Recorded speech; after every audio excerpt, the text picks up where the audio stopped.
Vegas, city of sin, scandal and sex. Anybody who wanted to be somebody was drawn by the heady cocktail of glamour and gambling. But with so many legends synonymous with this Mecca, one man shone more intensely than any other. He was the undisputed heavyweight of this city. His name? Frank Sinatra. This was his palace, his playground. For a decade, he ruled the city with his cronies, a gang of entertainers they called the Rat Pack. In a city full of swingers, Frank and company stood out. They had the swagger, they had style, but for Sinatra it wasn't all songs and smiles, because he was a man with many deep contradictions. But if we were to find his spirit, will it be the cool, colorful, and charismatic Sinatra, or will he reveal the more dark and dangerous side? I think Frank Sinatra was a mob wannabe.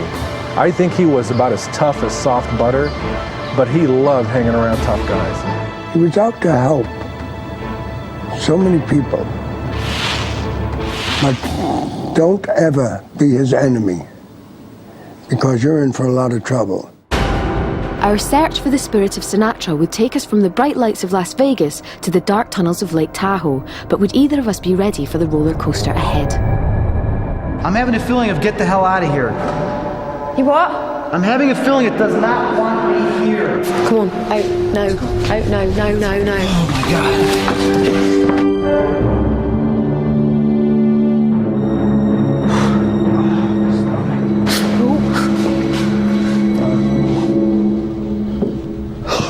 Before we set out on our investigation, I wanted to find out more about the man behind the myth. I met Tony Apedisano, a personal friend of Sinatra's for over 20 years. So Tony, you worked for Frank Sinatra for a long time. Was it difficult working for him and being a friend? Not at all. Did you just treat it on the same level? No. Ironically enough, I personally never had a problem with Frank, which, by the way, I never called him Frank. I had too much respect for him to call him Frank. I used to call him Mr. S. Most of the time, yeah. What kind of person was he, and how many different sides to him were there? He was a very complex man. He was gentle, caring, loyal. When you had Frank Sinatra as your friend, you really didn't feel like you needed anyone else as a friend. I feel like that he's still kind of watching over me, over my shoulder. Do you feel his presence at any time? From time to time, yeah. Do you? Yeah. We had many, many discussions about, like I say, all kinds of things, reincarnation being one of them. So I'm sure he believed in something beyond what we're experiencing right now in this particular body.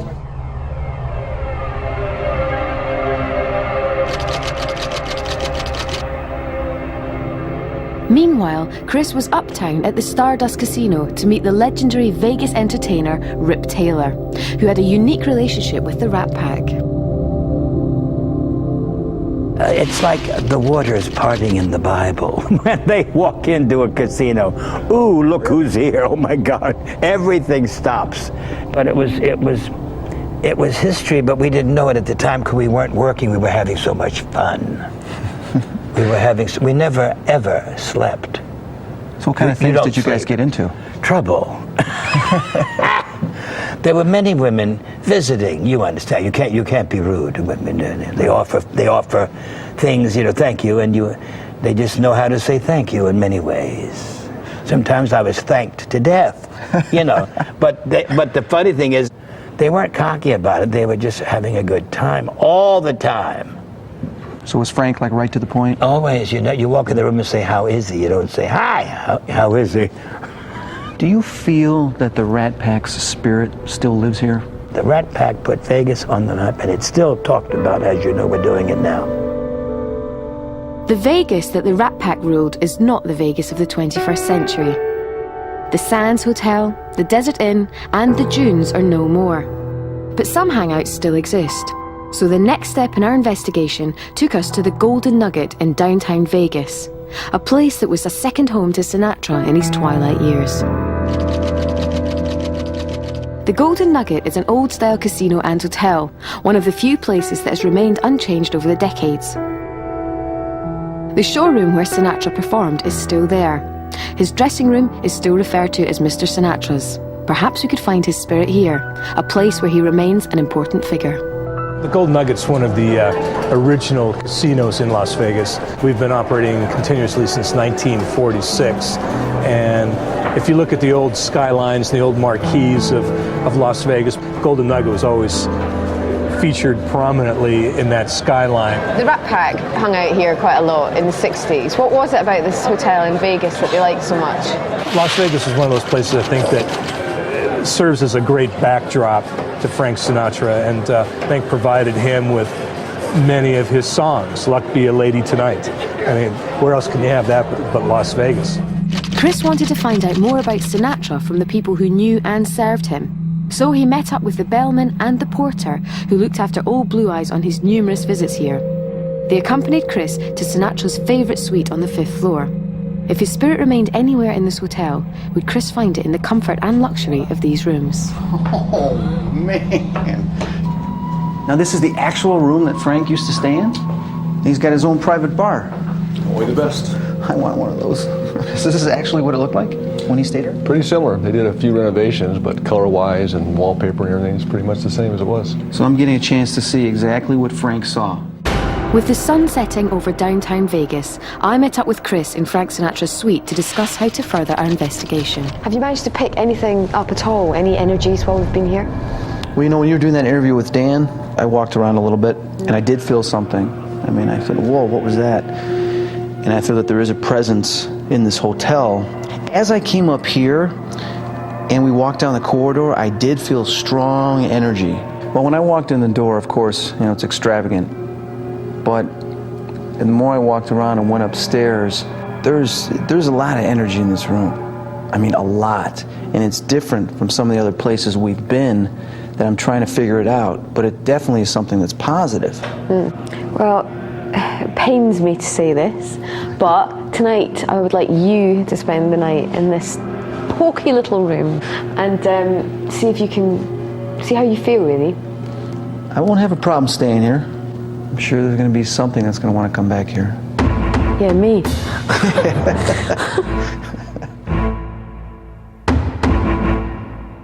I left Chris alone. Or was he?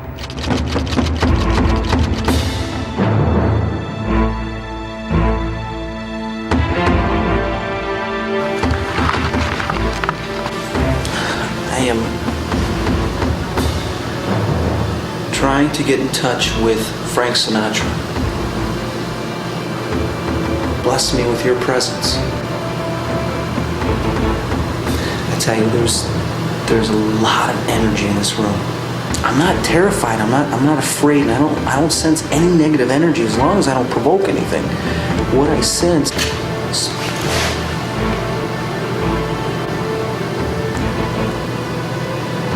you know, I don't feel his presence, but I feel the energy he left behind. I feel his imprint. We love you, Frank. Start spreading the news, it's coming your way. Do you hear that? I'm freaking just a little bit right now. Something just went on.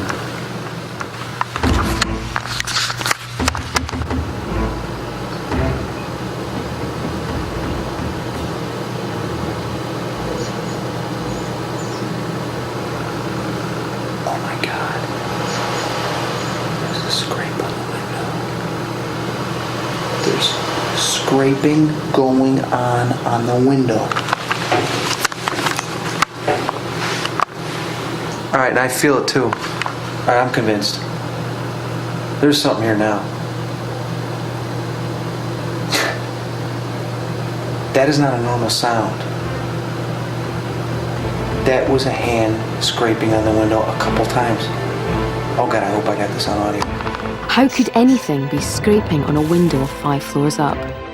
If Chris was scared by that, how would he cope with the events yet to unfold? Because the paranormal was about to get physical. Oh my God. Sunrise in Las Vegas, and our search for the spirit of Frank Sinatra had reached its second day. It was the morning after Chris's night in Frank Sinatra's suite. We met up to find if Chris had made contact with a stranger in the night. How did it go last night?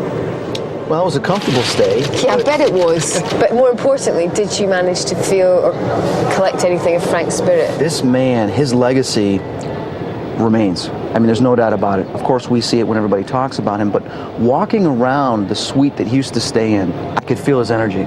Definitely. And this guy had so much energy and he released so much in that suite that it still remains there today.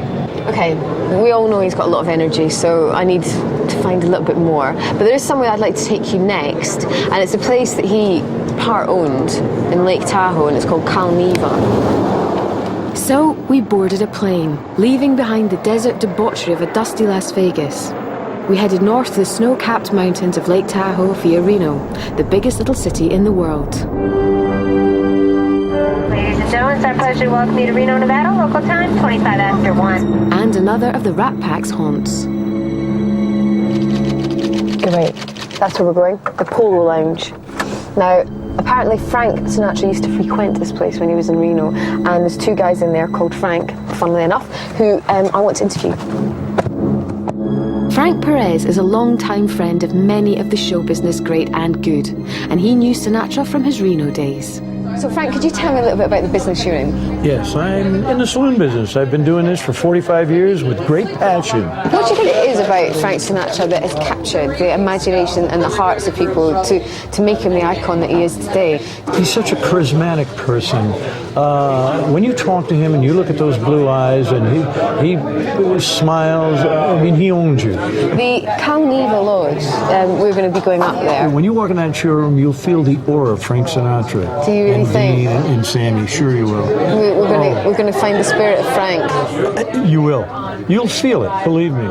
Chris was talking to Frank Vanelli, who has a family connection with Sinatra. Now, I understand, while you were growing up, that Frank Sinatra used to frequent some of your father's shows. Dad was a singer in the entertainment business along with Frank Sinatra down in the Los Angeles area. Frank Sinatra never really got to see my dad until he actually performed up at the Calneva, which Frank Sinatra owned. Now, Frank, did you ever get a chance to meet and talk to Frank Sinatra? Got several chances to meet Frank Sinatra. Met him several times. Very strong, very powerful man. Does the spirit of the Rat Pack and Frank Sinatra still around here?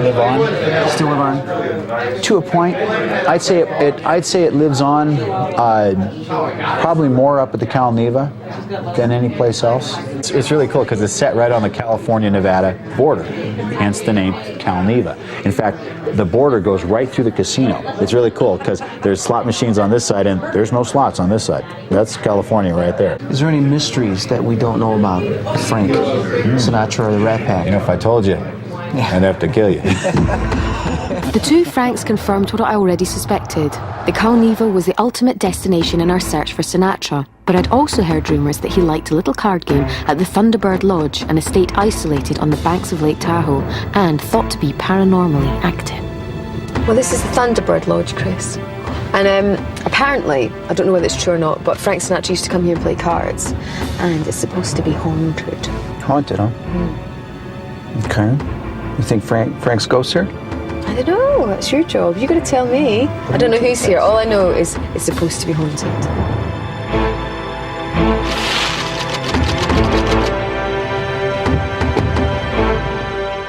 It was hard to believe that the beauty and tranquility of this landscape could ever harbour anything frightening. But if the rumours were true, then we were in for a rude awakening. Hi, welcome to the Thunderbird Lodge. Would you mind giving us a little brief history of the Thunderbird Lodge? The Thunderbird Lodge was established by a man named George Whittle back in 1935. He purchased 27 miles of shoreline from the Calneva Lodge, which is located right over there, all the way up to Zephyr Cove. The original stone estate, which we'll go into shortly, was established by him, and it took 4 years to build.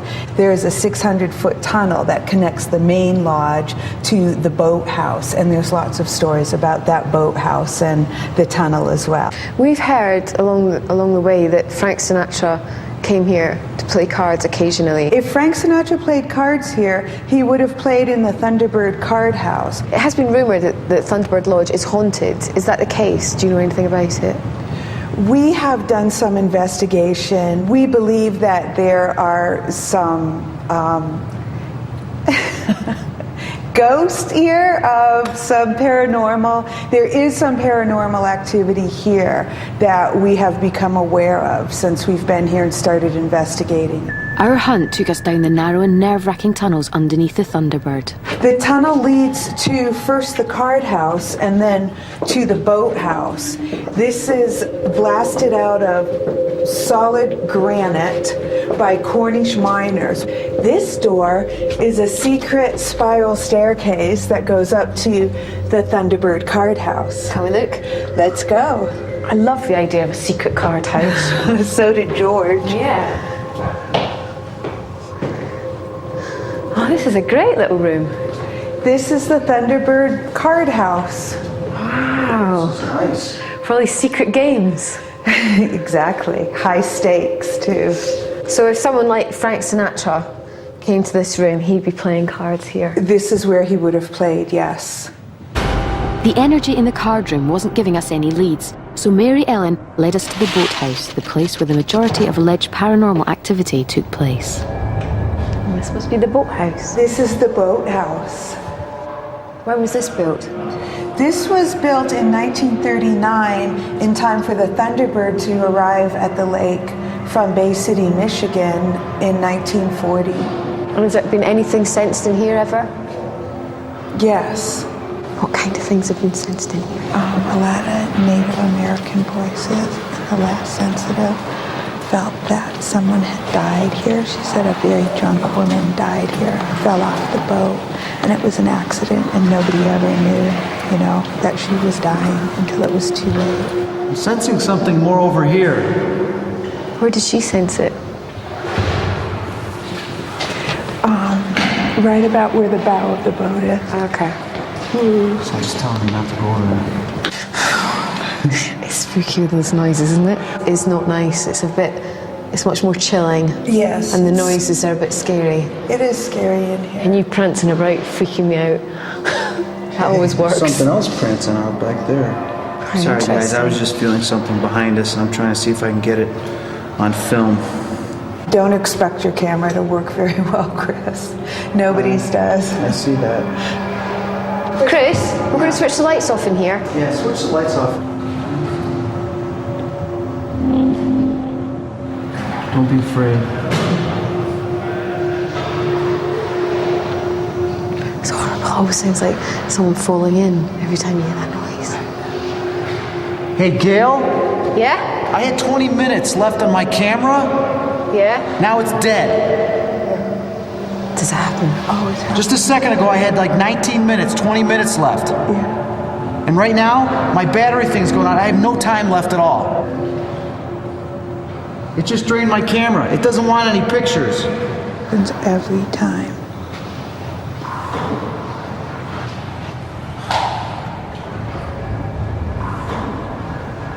All right, I'm going. You okay? I'm having a feeling of get the hell out of here. You what? I'm having a feeling it does not want me here. It's telling me to go. Get out. Yeah. I don't think it likes men. Maybe it's a woman then. Maybe it is a woman. Whatever it is, I'm not staying back there. I had 19 minutes left on this camera. Let's go. Oh.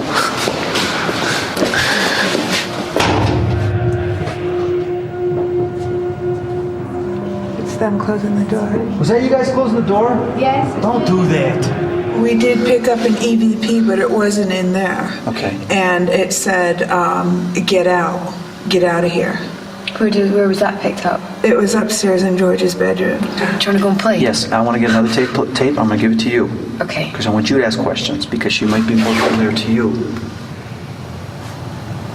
Something just banged. It banged? Yeah. Go on. No, you take it. Give me the I'll camera. do Go do it. It's 5 minutes left. So, are you filming? It's draining your battery too. I'm right behind you, Gail. Bye.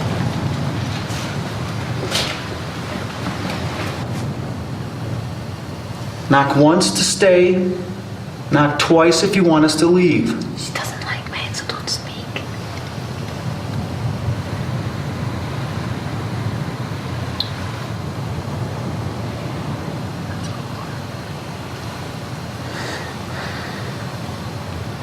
Can you hear us?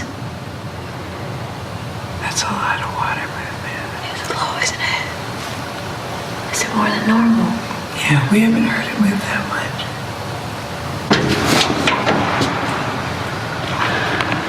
Hello? Hi? Is there anybody there?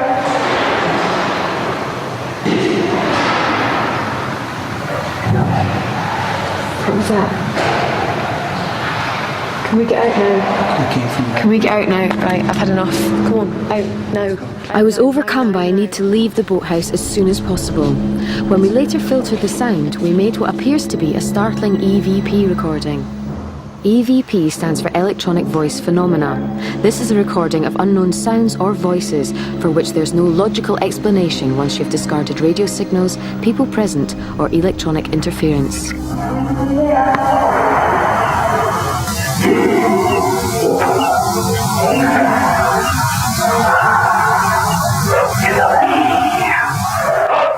Had my subconscious picked this up?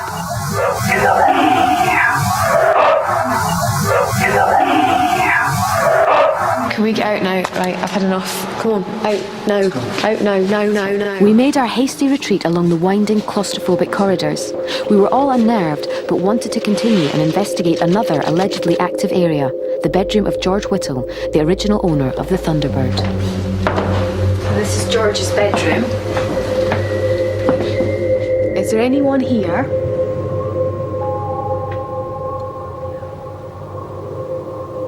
Do you want us in here?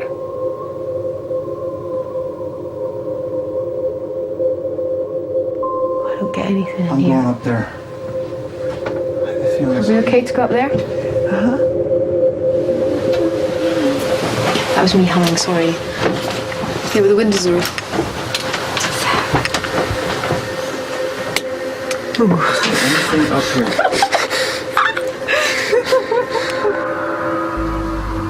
Chris, What? check out the safe. Safe? Right there. Is there any money in here? Not anymore. Safe's open. Uh-huh, we opened it.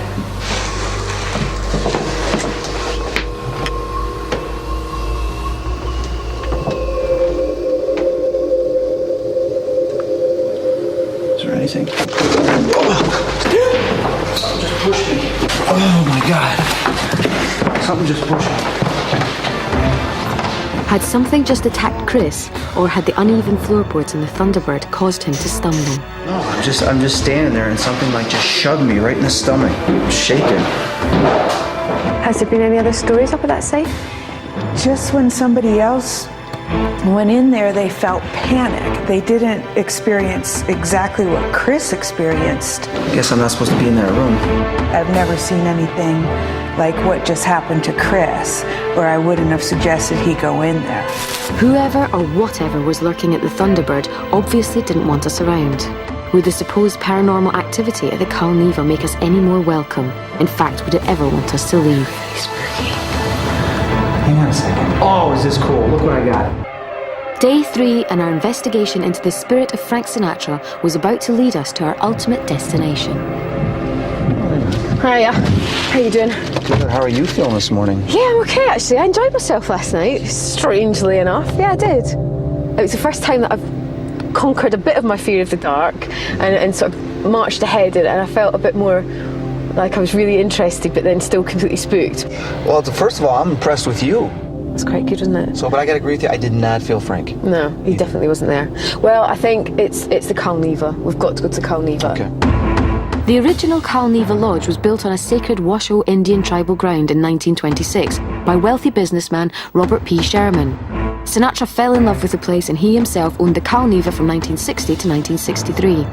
Hollywood followers enamored with Sinatra and the Rat Pack made the Calneva a celebrity hotspot, and regular guests included John F. Kennedy, mobsters such as Sam Giancana and Marilyn Monroe. It was a beautiful place and a beautiful setting and beautiful people. But the Calneva is not just home to a colourful past. It's rumoured to be host to a wide range of strange, unexplained phenomena. There's an awful lot of active paranormal activity in this hotel. The Calneva is very active. I don't know if it's the show business, the gambling, the alcohol, the beautiful location. It certainly could be the ghost of Frank Sinatra. I think there's several entities or paranormal spirits about. Look, this is the very famous line that separates this lodge. This half is Nevada, that half is California. You going to California? Are you kidding me? You're in California. Different state. What's the weather like over there? It's actually snowing in California. It's snowing in Nevada. We waited to meet Rick, Calneva's head of security and an expert on the goings-on in the hotel. Gail, good to meet you. Hi. Hi, Chris. Chris, good to meet you. You too. Good to meet you. How long have you worked here? Well, I've worked here myself for about 7 years. And I'm the history nut here. I'm the one who has researched all the history behind Frank Sinatra and Marilyn Monroe. Now, we've heard that there's been a few sightings and ghostly apparitions. Do you know much about this? We have an engineer, a chief of engineer here, and there's areas in this building he won't go anymore. The second instance is we have 2 windows in the casino area. Rumor has it that Frank Sinatra got upset one day with somebody and threw a couple of glasses, drink glasses, up against some windows. These are very thick windows, a half-inch thick. And every time we replace those windows now, for some reason, within a couple of days, they crack. So we're looking for the spirit of Frank Sinatra. Where is a good place for us to start? Well, Frank Sinatra's, of course, his cabin was number 1. He slept there. He entertained there sometimes. And he had a tunnel built. Now this here is the tunnel that Frank built. So what was the actual purpose for this tunnel? He had a lot of shady characters that would come and visit him, Sam Giancana being one of them. Marilyn Monroe, when she came up here, she'd like to be incognito, so to speak. So he had this built so that he could get to his office with nobody seeing him, or he could go all the way to his cabin and come up into his closet and nobody would even know he's here. So you'll see that this tunnel abruptly ends right here. So the tunnel only goes about halfway now, and that's because years ago, when they put the patio in outside between the Indian room and his cabin, Frank Sinatra's cabin, that's when it caved in. So what you're seeing here is a set of stairs, cement stairs. They went up into Frank Sinatra's office. Now, have any things ever happened down here at all? Myself, I've never seen anything or felt anything that was abnormal. The only thing I find peculiar is that this tunnel never warms up. And I find that kind of unusual because you'd think that some of the heat from the casino and the building above would get into here, and it just never seems to. We moved on to cabin number 1, Frank Sinatra's suite.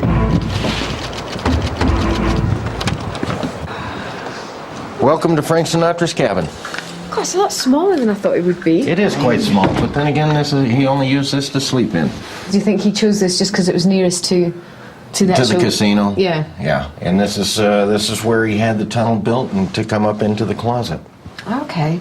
Has anyone ever said that they've felt anything or seen anything here since Frank Sinatra's death? About 3 years ago, we had a television in here, and for whatever reason, it kept turning on. We would turn it off, and within an hour, it would come back on. Yeah, it tends to be with ghosts that they will mess with the electromagnetic waves of any type of appliance. Yeah.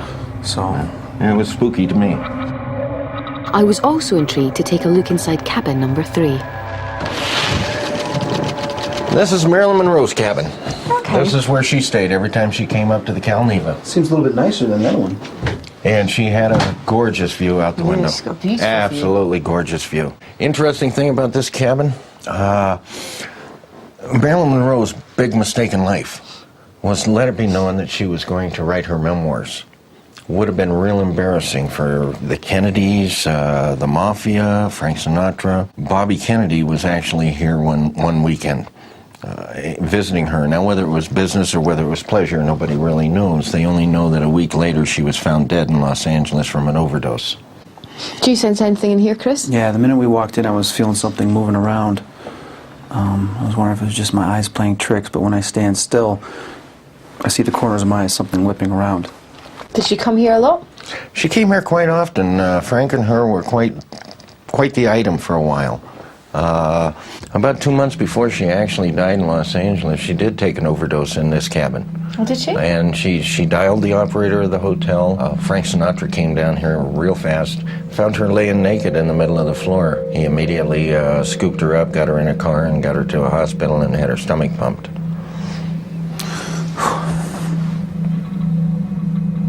Yeah, there is a strong imprint here. It seemed Chris was picking up something in this cabin. But the final place in our tour was the place that Frank Sinatra designed and had built himself, the Celebrity Showroom. So this is where Frank performed, was it? This is the Frank Sinatra Celebrity Showroom. This is the showroom that he had built. Did he perform in here a lot? He performed in here quite often. One guest told me about they came here to see Dean Martin perform, who was up on the stage, and all of a sudden, during the middle of the performance, here comes through those two doors down there, 4 waiters carrying a door on their shoulder, Frank Sinatra laying there, drinking a martini, smoking a cigarette, and they walked up the stairs up to the stage and dumped him off, and he performed the rest of the night with Dean Martin that night. Oh, how exciting. Yeah, they said it was just a real neat, exciting time. Would it be okay if I came here maybe tonight and did a little investigating, paranormal investigating? Not a problem. We'd love to find out what is in here. How did you feel going around on that tour? Was there any particular parts that you found more, I don't know, more energy in than others? Well, you know, when we were looking at the stage, I definitely want to go behind that stage. Go behind the curtains, everything, see if there's anything there. Do you think Frank would have left a lot of energy on the stage? Definitely. I decided that I would return to cabin number 3, where Chris had obviously felt a strong presence. And I called in a group of local ghost hunters to aid Chris in his investigation. We did an investigation at the Cal Neva, and we found a lot of activity around the stage area, behind the curtains off of the stage area. There seemed to be, we sensed a lot of things, and we got some EVP. Thank you very much. Thank you very much. My name is Janice Oberding. I'm a paranormal investigator and a parapsychologist. The one thing a parapsychologist would question on EVP is, would you hear the same words if I played that for you and didn't tell you what you were to hear? While Chris and his paranormal investigators headed to the stage in the Sinatra showroom, I decided to brave the dark and the freezing temperatures in cabin number 3. I'm in Marilyn's room. Is there anyone in this room?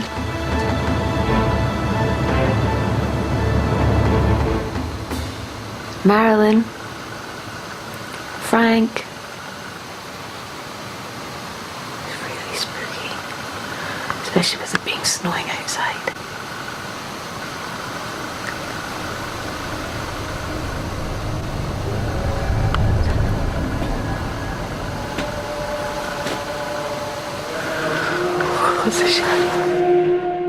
Meanwhile, on the other side of the hotel, Chris and his team were investigating the stage area.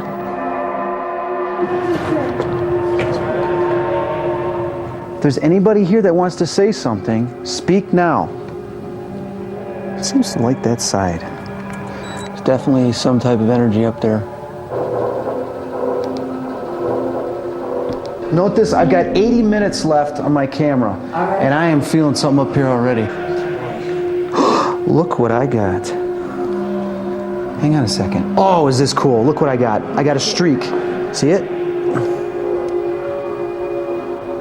Look at that streak. Well, what is it? What is it, though? It's like a worm that shot out. I've never gotten that before, ever. That is cool. I've been in this room now for just over an hour, and no one's come to talk to me. It's really spooky though. I light a match and wander around the room.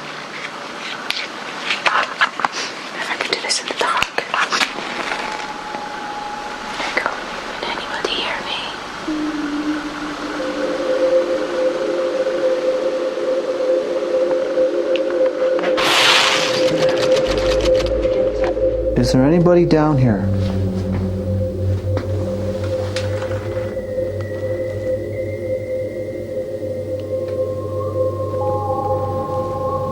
The camera just took a shot without me taking the shot. It's interesting.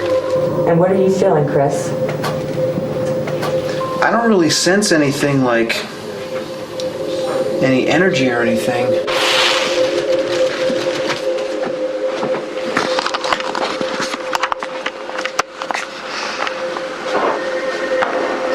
Well, I've been in her room for quite a while now. And it feels really, really peaceful. I don't think Marilyn or Frank want to join me tonight. Maybe next time. Good night, if you're there and you just didn't let me know. It looked like the place where the real energy was present could be found with Chris amongst the rooms and tunnels of the main building. But would a séance on the stage that Sinatra built prove too much for Chris's abilities as a sensitive?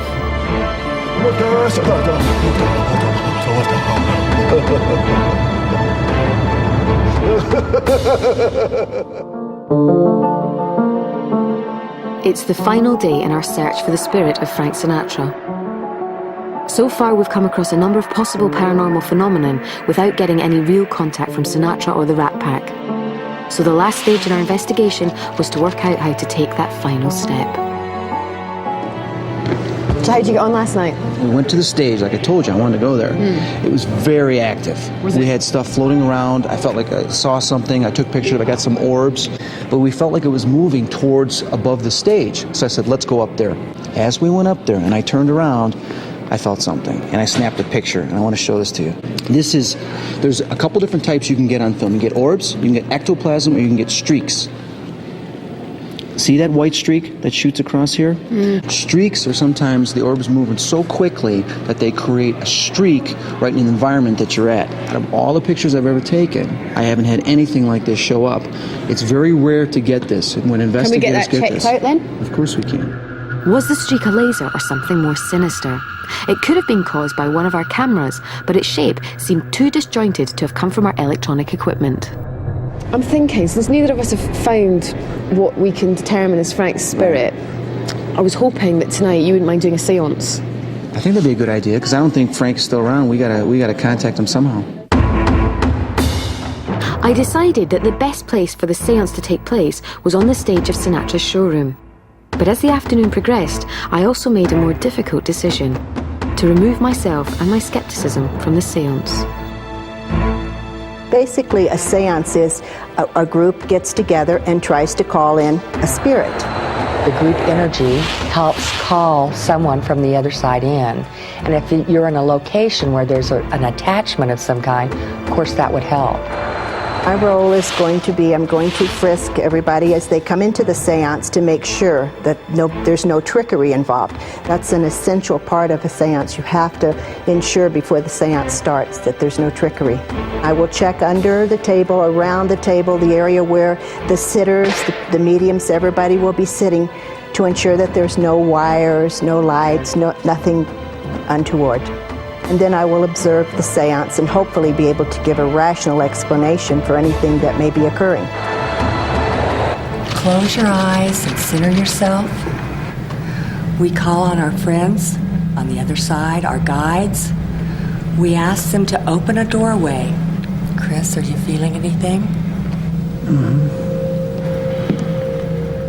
The people within the circle were all interested in and open to the paranormal. Could this make the process more of a show than a séance? Frank Sinatra. Frank Sinatra. Frank Sinatra.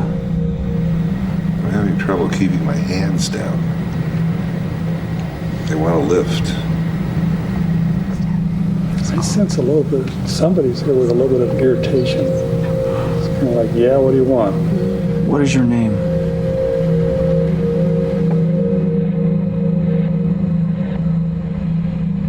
Chris, what do you sense? I'm just feeling someone. It's not clear yet, though. It's really cold.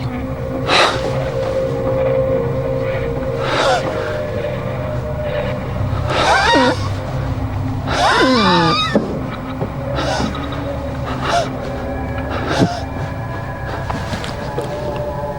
I would like everyone to try and bring energy down through your body and send it over to Chris. Chris appears to be channeling a spirit or an entity, or could it be that he's inadvertently fallen into a state of self-hypnosis? So who is there?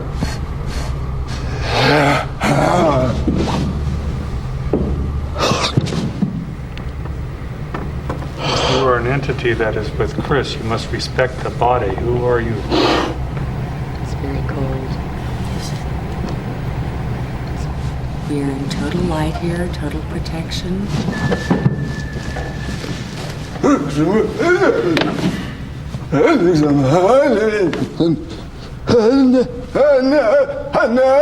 is that?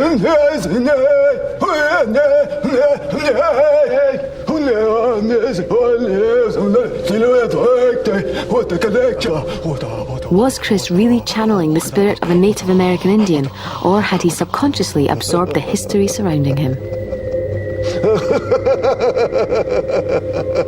is with Chris?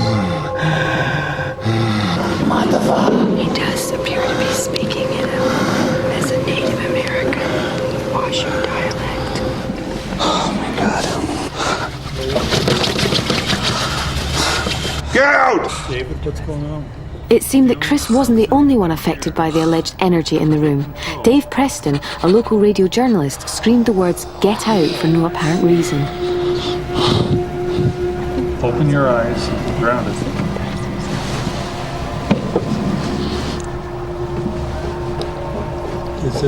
Is this Frank? No. Who is it? Focus on who you are.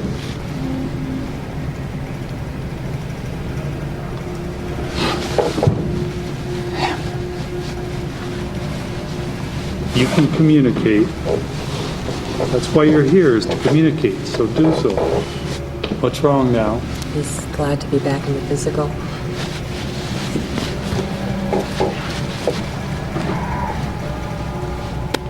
At a séance, it is alleged that more than one energy can come through, as Chris seems to be experiencing. Give Chris his body back. He could be under self-hypnosis. The power of suggestion is very strong. Chris? Chris. You're in control here, Chris.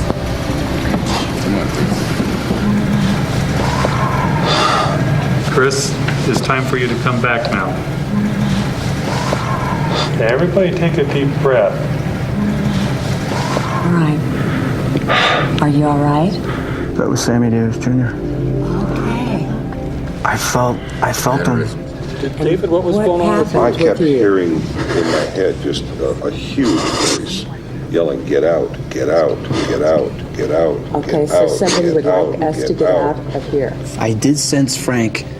I did sense him. Right here, I felt Frank Sinatra very, very strongly. I don't know if that was him yelling, "Get out," because, he had a very short temper, very short fuse. I just got a chill from when you said that. Huh? I got a chill from when you said that, which means that he does not like this.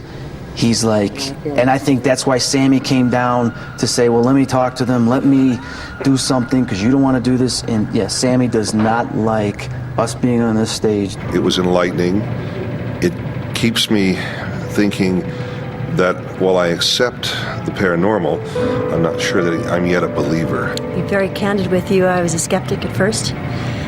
And after what I've been through, I think there's more to it. It seemed very, very real to me. So no, I wouldn't say I'm skeptical on that. I mean, I believe everything that just happened here. I thought it was interesting, a little frightening, and actually it went better than expected.